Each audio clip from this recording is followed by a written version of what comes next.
नमस्कार, मैं हूं मोहम्मद आसिफ और आप देख रहे हैं एसपीएन 9 न्यूज। 5 जजों की बेंच ने जो फैसला किया है या फैसला जो सुनाया है उससे दो परेशानियां खड़ी हो रही है महाराष्ट्र की सियासत में, एकनाथ शिंदे गुट की सरकार में और शिवसेना को लेकर। दरअसल आज हम यही समझने वाले हैं कि महाराष्ट्र में ऐसा क्या हो रहा है बार बार कि शिवसेना को लेकर परेशानियां खड़ी हो रही हैं। शिवसेना किसकी होगी, चुनाव आयोग में क्या मामला है, क्यों बार बार जो ये मसले हैं टलते जा रहे हैं। देखिए, ये चीज़ों को अब गौर से समझना बेहद ज़रूरी है। अब वो इसलिए क्योंकि लोकसभा के भी चुनाव होने हैं, आप देख रहे हैं कि आगामी विधानसभा के भी चुनाव होने हैं और आप उससे पहले देख रहे हैं कि बीएमसी का बहुत बड़ा चुनाव है जिसमें शिवसेना का ज़्यादा कब्जा रहा है, उद्धव ठाकरे का कब्जा रहा है। लेकिन इन दिनों अमित शाह जी के आने के बाद जिस तरह से देवेंद्र फडणवीस से मुलाकात हुई, एकनाथ शिंदे से मुलाकात हुई, तो थोड़ा सा जो पेंच है, सियासी पेंच, वो थोड़ा और भी फंस गया। तो हम लोग एक एक कर समझेंगे कि कहाँ दिक्कतें हैं, मसले कहाँ आ रहे हैं और फिर आगे जो है इसको लेकर क्या कुछ हो सकता है। एक एक कर हम लोग समझने की कोशिश करते हैं। देखिए, सबसे पहले आपको समझाते हैं कि दिक्कत हुआ कहाँ, इस दिक्कत की शुरुआत हुई कहाँ से, इसको आप समझिए। महाराष्ट्र की राजनीति में अगर आप ध्यान देने की कोशिश करें तो जो संकट आए हैं, जो परेशानियां आई हैं, वो यहाँ से आए हैं। खास करके अगर मैं आपको देखिए स्क्रीन पे दिखाने की कोशिश करूँ तो आप देख पाएंगे और समझ पाएंगे। अब वो यहाँ से आ रहे हैं।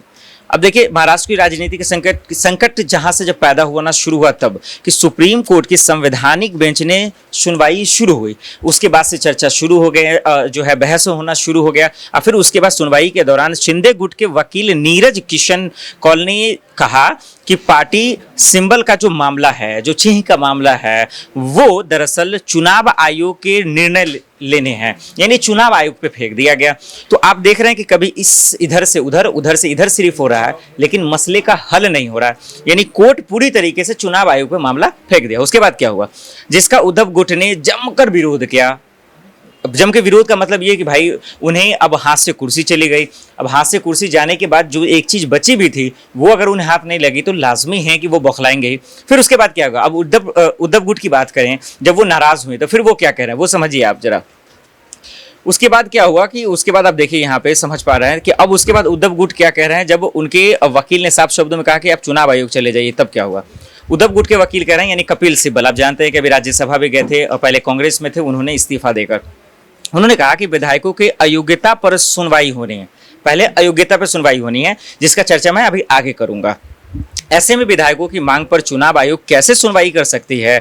सिब्बल ने आगे ये भी कहा कि अगर शिंदे को शिवसेना का निशान मिल गया तो सुनवाई व्यर्थ हो जाएगी। कोर्ट में अगली सुनवाई 27 सितंबर की हो गई है। अब इसीलिए बार बार चर्चा हो रहा है, कभी 27 अगस्त कहा जा रहा है, कभी 27 सितंबर। अब आप समझ रहे हैं कि बीएमसी के चुनाव होने हैं और ऐसे वक्त में जितना जो है ये सुनवाई टलेगी, उद्धव ठाकरे की बेचैनियां उतना ही बढ़ेगा। और यही वजह है कि कपिल सिब्बल जो है जमकर भड़कते हुए नजर भी आए। अब देखिए, उसके बाद 5 जजों की जो संवैधानिक बेंच में भेजा गया ये मामला, तब क्या हुआ और पूरा खेल यहीं पे आके जो है मामला फंसता है। तो पहले इसको हम लोग संवैधानिक तरीके से समझते हैं कि इसके बाद क्या हुआ। 5 जजों की संवैधानिक बेंच में जब ये मामला भेजा गया था तब 25 अगस्त को सुप्रीम कोर्ट ने 3 महीने की सुनवाई के बाद केस को संवैधानिक बेंच में ट्रांसफर कर दिया था। उसके बाद क्या हुआ कि शिवसेना का विवाद 20 जून से शुरू हुआ था, जब शिंदे नेतृत्व में 20 विधायक सूरत होते हुए गुवाहाटी चले गए थे। इसके बाद शिंदे गुट ने शिवसेना के 55 में से 39 विधायक के साथ होने का दावा किया, जिसके बाद उद्धव ठाकरे ने इस्तीफा ही दे दिया था। ये उस वक्त का मामला जो 3 महीने पहले की बात मैं कर रहा हूँ। अब एक जो सबसे बड़ा, जहां सबसे ज़्यादा दिक्कतें आ रही हैं, जो परेशानी आ रही है, जो चीज़ आप सबने झारखंड में देखा होगा, जो चीज़ आपने देखा होगा कि किस तरीके से अयोग्य को लेकर हेमंत सोरेन को भी परेशान किया गया। अब यहाँ पे आता है कुछ विधायकों को लेकर अयोग्य का मामला, जहाँ पर जो है इधर उधर मामला किया जा रहा है। तो पहले आप देख रहे हैं कि कोर्ट में कैसे कभी कोर्ट से मामला चुनाव आयोग में, यानी चुनाव आयोग में, चुनाव आयोग किस तरह से बातें कह रहा है। अब यहाँ आपको समझना है कि दरअसल शिंदे गुट में अयोग्य का जो मामला चल रहा है विधायकों के, ये थोड़ा सा उद्धव ठाकरे के लिए दिक्कत आ रही है। पहले उस पर चर्चा करें, पहले समझाते हैं। देखिए कैसे खेल बदल रहा है।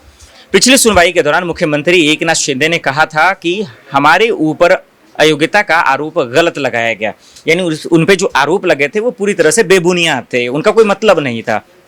उसके बाद उन्होंने क्या कहा, हम अभी भी शिव सैनिक हैं, यही है झगड़े का जड़। क्योंकि असली शिवसेना सब अपने अपने दावे पेश कर रहे हैं, भाई हम हिंदुत्व के भक्त हैं, हम बाला साहब ठाकरे के भक्त हैं, हमारे से ज़्यादा कोई चाहने वाला नहीं, ये तमाम चीज़ें कहते नजर आ रहे हैं। उद्धव ठाकरे अलग दावा कर रहे हैं, एकनाथ शिंदे अलग दावा कर रहे हैं। और दरअसल सबका मकसद यही है कि कुर्सी की मलाई किसी तरह से मिल जाए, बस और कुछ नहीं। उसके बाद फिर क्या होता है, उधर सुप्रीम कोर्ट में उद्धव ठाकरे के गुट की ओर से वकील कपिल सिब्बल ने कहा था कि शिंदे गुट में जाने वाले विधायक संविधान की 10वीं अनुसूची के तहत अयोग्य से तभी बच सकते हैं अगर वो अलग हुए गुट की किसी अन्य पार्टी में विलय कर देते हैं। उन्होंने कहा था कि उनके बचाव का कोई दूसरा रास्ता है ही नहीं, कोई भी रास्ता नहीं है। और यही मसला है और यही दिक्कतें हैं कि दरअसल चाहे वो एकनाथ शिंदे हों या उनके गुट हों, उनमें बेचैनियां, उनमें जो तकलीफें हैं वो इस बात की है कि भाई कोर्ट का फैसला जो भी है, शिवसेना मेरी हो या ना हो, अगर नहीं होता है फिर क्या होगा। क्योंकि एकनाथ शिंदे साफ शब्दों में कह रहे हैं भाई हम पार्टी बनाने वाले नहीं हैं, क्योंकि वो जानते हैं कि अगर हम पार्टी बनाने का ऐलान करेंगे तो फिर महाराष्ट्र के सड़कों पे उतरना हमारे लिए मुसीबत बन जाएगा। उसकी एक तस्वीर कुछ दिन पहले आप सब ने देखा होगा कि किस तरीके से सड़कों पे जब उद्धव के गुट, उनके विधायक और खास करके जो है शिंदे के गुट के विधायक जब आमने सामने हुए तो कैसे हाथापाई तक की नौबत आ गई थी, खोखे के आरोप भी लगे थे, इल्ज़ाम भी लगे थे। तो ये तमाम चीज़ें हैं जो एक चीज़ देखने को मिला था। उसके बाद आप सबने देखा कि किस तरीके से एकनाथ शिंदे भी जमकर हमला करना शुरू कर दिया था। तो यहाँ दिक्कतें आ रही हैं कि उसके बाद से उनकी परेशानियां खड़ी होंगी, क्योंकि वो पार्टी का ऐलान कर नहीं सकते हैं, ये तमाम चीज़ें। तो अब ये देखना होगा कि दरअसल देखिए अब फैसला क्या आता है तो खैर कोर्ट का मामला है, अब ये भी देखना होगा कि दरअसल इन तमाम चीज़ों पर क्या होता है। लेकिन एक बात तो साफ है कि परेशानियाँ बीजेपी के खेमे में भी है, परेशानियां एकनाथ शिंदे के खेमे में भी हैं, दिक्कतें जो हैं वो आज महाराष्ट्र की सरकार के सामने हैं। भले ही आज आप पावर में हैं, चाहे जो भी बोल दें, लेकिन आने वाले वक्त में अगर शिवसेना आपकी नहीं होती है, देखिए उद्धव ठाकरे को खोने को तो कुछ है नहीं, कुर्सी तो उनके यहाँ से जा चुकी है, तो उनका तो सिंपल सी बात है, सुप्रीम कोर्ट में ही मामला है, उन पे ही उनका भरोसा है, उन पे ही उनकी निगाहें टिकी रहेंगी कि क्या होगा नहीं होगा। लेकिन सवाल ये है कि एकनाथ शिंदे क्या करेंगे, क्या वाकई में जैसा कपिल सिब्बल साहब कह रहे हैं वैसा ही करेंगे, क्योंकि रास्ता उनके पास है नहीं।